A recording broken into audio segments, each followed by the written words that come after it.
नमस्कार बच्चों, आज हम पढ़ेंगे कक्षा द्वादश की हिंदी। पुस्तक है अभिव्यक्ति और माध्यम और पाठ नाटक लिखने का व्याकरण। बच्चों, इसका पहला भाग हमने पढ़ लिया था, जिसमें कि ये पढ़ा था कि नाटक क्या है, नाटक और अन्य विधाएं, नाटक में समय का बंधन और समय संबंधी नाटक की जो अन्य विशेषताएं थीं, उन सब के बारे में मैंने आपको जो भाग 1 है उसमें बता दिया था और पढ़ा भी दिया था। बच्चों, अब यहाँ पे मैं भाग 2 लेकर के प्रस्तुत हूँ और इसमें हम आगे अब पढ़ेंगे नाटक के अंक, कि नाटक जो है, नाटक में कितने अंक होते हैं। अंक मतलब भाग, कितने पार्ट होते हैं उसके बारे में मैं आज आपको बताऊँगी। तो बच्चों, ये 1 नंबर का प्रश्न भी आता है। अब यहाँ देखिए, मैंने हेडिंग दी हुई है कि नाटक के अंक। नाटक के 3 अंक होते हैं।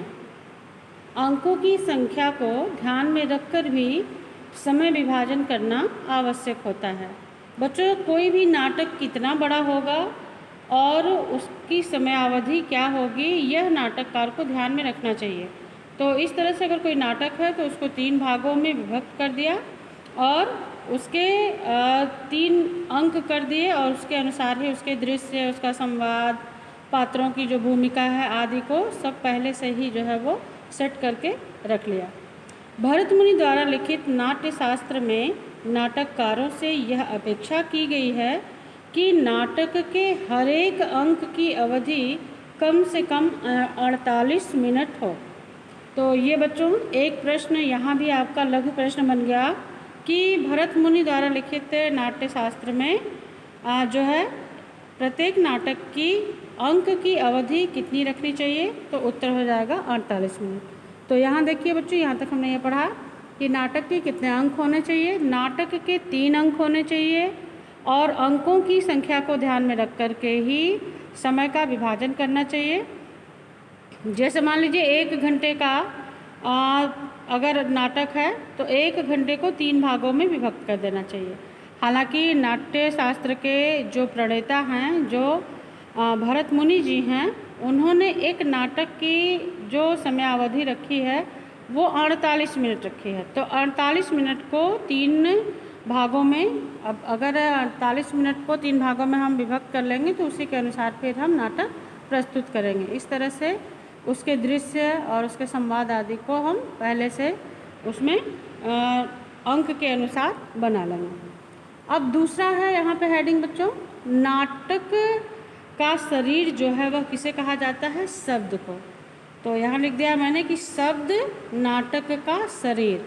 ये 1 नंबर का प्रश्न भी है, ये हेडिंग 1 नंबर का प्रश्न भी है कि नाटक का शरीर किसे कहा जाता है। तो उत्तर हो जाएगा शब्द को नाटक का शरीर कहा जाता है। अब चलिए इसमें हम पढ़ते हैं कि इसमें क्या होता है, शब्द नाटक का शरीर कैसे है। यद्यपि शब्द साहित्य के सभी विधाओं के लिए आवश्यक, ये सभी जानते हैं कि शब्द जो है वो साहित्य की सभी विधाओं के लिए आवश्यक है। शब्द नहीं होगा तो संवाद बन ही नहीं पाएंगे, परंतु नाटक और कविता के लिए इसका विशेष महत्व है। नाटक की दुनिया में शब्द एक नई, निजी और अलग अस्मिता ग्रहण करता है। भारतीय नाट्य शास्त्रों में वाचिक अर्थात बोले जाने वाले शब्दों को नाटक का शरीर कहा जाता है। ऐसा क्यों है बच्चों? ऐसा इसलिए है कि शब्द से ही जो है वो वाक्य बनते हैं और वह वाक्य ही पात्रों के द्वारा संवाद के रूप में मंच से बोले जाते हैं। तो किसी भी नाटक में जिन संवादों को बोला जा रहा है और उसमें किस तरह के शब्दों का प्रयोग किया गया है, यह विशेष महत्व रखता है। इसी से जो नाटक है वह अत्यंत प्रभावी होता है और यदि सही शब्दों का चयन नहीं है तो वह प्रभावहीन हो जाता है। इसलिए नाटक और कविता में शब्दों का विशेष महत्व होता है। कहानी तथा उपन्यास शब्दों के माध्यम से किसी स्थिति, वातावरण या कथानक का वर्णन करते हैं या उसका चित्रण करते हैं। इस कारण से वर्णित या नैरेटिव विधा कहते हैं। इस कारण से जो वर्णित होता है उसको नैरेटिव विधा जो है कहा जाता है। तो अब ये 1 नंबर का क्वेश्चन यहाँ भी है कि नैरेटिव विधा किसे कहते हैं। तो बच्चों इसमें ये हो जाएगा कि कहानी तथा उपन्यास शब्दों के माध्यम से किसी स्थिति, वातावरण या कथानक का वर्णन करते हैं या उसका जब चित्रण करते हैं, इस कारण से वर्णित या नैरेटिव विधा जो है वो वहाँ पर परिलक्षित होती है। कहानी या उपन्यास में वर्णन घटित होता है, पर नाटक में वही कहानी हमारी आंखों के सामने घटित होती है। उदाहरण के तौर पे बच्चों अगर मैं बताऊं, जैसे ईदगाह कहानी है, आपने एकादश कक्षा में एक ईदगाह कहानी पढ़ी है जो बहुत ही चर्चित है मुंशी प्रेमचंद जी की। तो उसमें आपने देखा कि कहानी आपने पढ़ी तो कहानी में क्या था कि सिर्फ आप उसको जान पाए, लेकिन अगर उसी का मंच पर अभिनय किया जाए तो उसी कहानी को हम क्या होगा अपनी आंखों के सामने घटित होता हुआ देखेंगे। और यदि हमने उस कहानी को नाटक के रूप में देख लिया है तो बहुत समय तक हमारे स्मृति पटल पर बनी रहेगी, अर्थात बहुत समय तक वो नाटक हमें याद रहेगा। क्यों?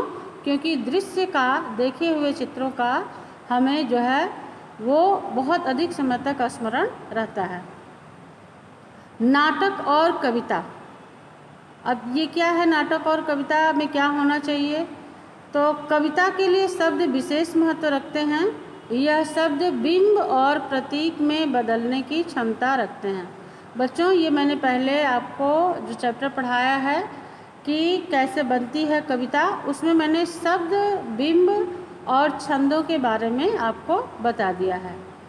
इसी कारण साहित्य की सभी विधाओं में कविता नाटक के निकट प्रतीत होती है। सभी विधाएं मतलब जैसे कहानी है, उपन्यास है, स्मरण है, रेखाचित्र है, रिपोर्टाज है, आत्मकथा है, लेकिन इन सब विधाओं से जो है जो कविता है, जो कविता की विधा है, जो काव्य खंड होता है, वह नाटक के अत्यधिक समीप माना जाता है। इसी आधार पर कहा जा सकता है कि एक कवि एक सफल नाटककार भी हो सकता है।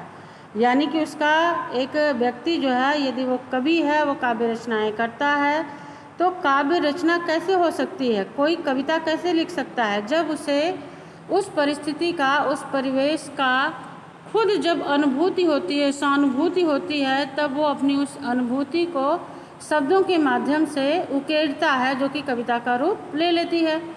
तो इसी तरह से यदि वह कवि किसी विषय पर नाटक प्रस्तुत करना चाहे या पहले से लिखित नाटक को मंच पर प्रस्तुत करना चाहे, तो वो शायद बहुत अच्छा नाटककार भी साबित हो सकता है।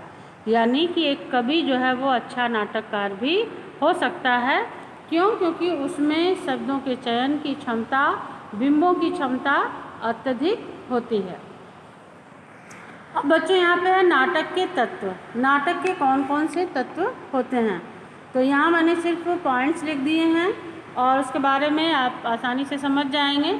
नाटक के तत्व निम्नलिखित हैं। जैसे नाटक की भाषा, तो बच्चों नाटक की भाषा कैसी होनी चाहिए? नाटक की भाषा अत्यंत सरल और सहज होनी चाहिए, जिसको कि आम जन भी समझ सके। जो पढ़े लिखे अपढ़ हैं वह सभी जो है उसको अच्छे से समझ सकें।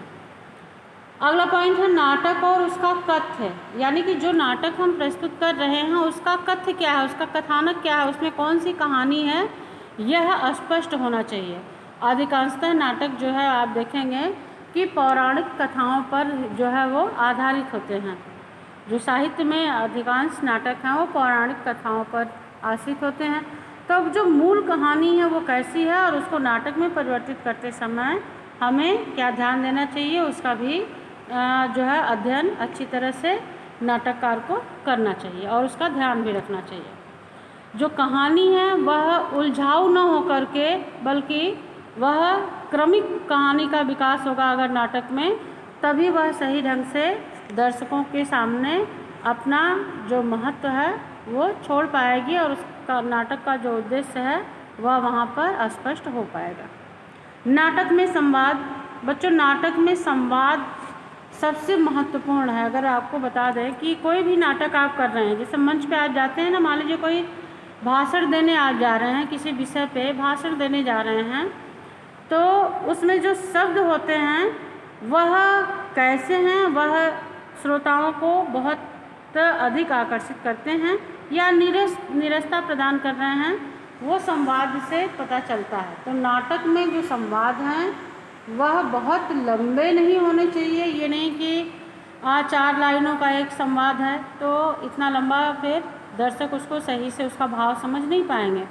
इसलिए नाटक में जब संवाद रखे जाएं, पात्रों से संवाद बुलवाए जाएं, तो उस समय ये ज़रूर ध्यान रखना चाहिए कि जो नाटक के संवाद हैं वह स्पष्ट हों, सरल हों, आम बोलचाल की भाषा में हों और छोटे छोटे हों।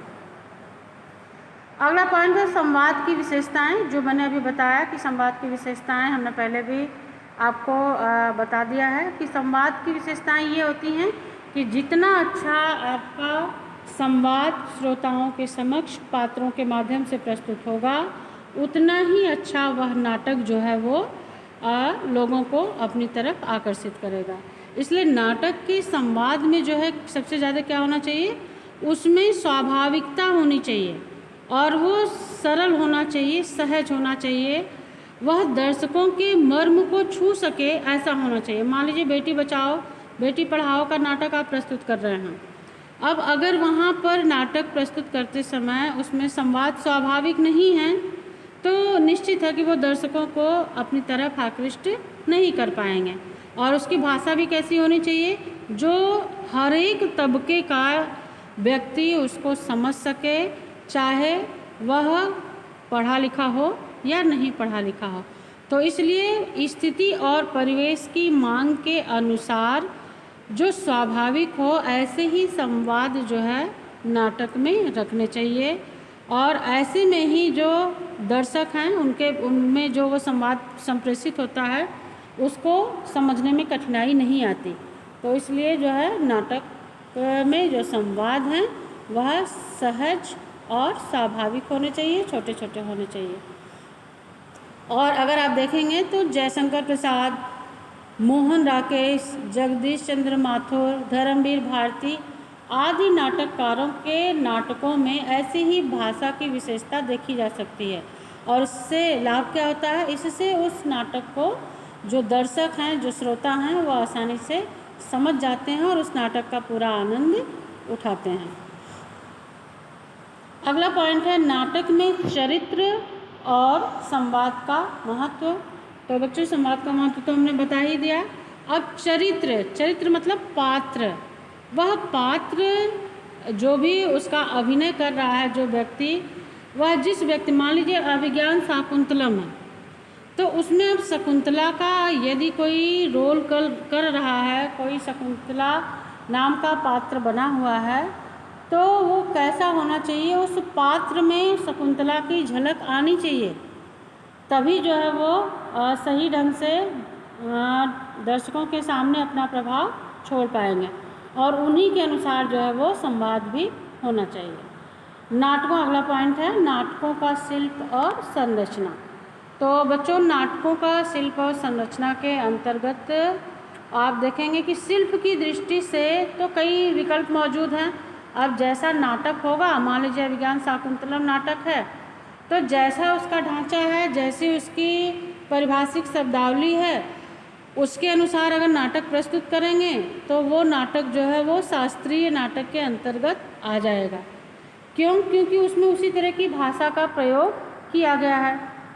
और ऐसे ही आप दूसरा, अगर लोक नाटक है तो उसका एक रूप है जिसमें कोई लिखित आलेख नहीं है और सब कुछ मौखिक प्रक्रिया के अंतर्गत ही घटित होता है। ऐसे ही आप देखेंगे हर एक नाटक का, कह सकते हैं कि हर एक भाषा का जो नाटक है उसकी अलग अलग अपनी जो है संरचना होती है, उसका अलग अलग अपना शिल्प सौंदर्य होता है। अगर यहाँ मैं बात करूँ पारसी नाटकों का, तो जो पारसी नाटक होते हैं उनका शिल्प शेरो शायरी, गीत संगीत और अतिरंजित शब्दों पर आधारित होता है। यथार्थवादी अगर नाटकों की बात करें तो यथार्थवादी नाटकों का अपना एक मुहावरा है जो गद्य पर आधारित होता है। इसी तरह से यदि मैं नुक्कड़ नाटक की बात करूं, वो भी नाटक की श्रेणी में ही है। तो नुक्कड़ नाटक में आप देखेंगे कि किसी चीज़ को जागरूकता हेतु जो है उस नाटक की संरचना होती है और वह उसी भाषा उसी शैली में उसको प्रस्तुत किया जाता है। तो इस तरह से आप देखेंगे कि नाटकों का शिल्प और संरचना अलग अलग जो है वो होती है। अब यह नाटककार को तय करना होता है कि वह इनमें से किस शैली को चुने, अथवा ऐसा भी हो सकता है कि विभिन्न विकल्पों को मिला करके वो कोई एक नई शैली तैयार कर ले, जिसमें कि पारसी नाटक का भी पुट आ जाए। जैसे उस नाटक में संवाद में शेरो शायरी भी हो, गीत संगीत हो, या उसमें क्या है कि उसमें जैसे नुक्कड़ नाटक है तो उसमें कोई एक जागरूकता से संबंधित भी कोई एक दृश्य ऐसा हो। तो इस तरह से सम्मिश्रण करते हुए भी हम उसको समायोजित करके जो है एक अच्छा नाटक प्रस्तुत कर सकते हैं। हालांकि सबको सम्मिश्रण करते हुए बना नाटक थोड़ा कठिन होता है, लेकिन असंभव नहीं है। तो इस तरह से बच्चों ये नाटकों का जो शिल्प संरचना है यहाँ तक इससे में मैंने आपको बताया है। जितने भी बिंदु बच्चों मैंने पढ़ाए हैं अभी तक आपको, वो सब अपनी कॉपी में जैसे ये पीपीटी स्टेप बाय स्टेप क्रम से जो है चल रही है, ऐसे ही आपको अपनी कॉपी में इसको लिखना है। तो यही आपका आज का गृह कार्य है, इसे अपनी कॉपी में लिख लीजिए और इसे अच्छे से याद कर लीजिए। धन्यवाद।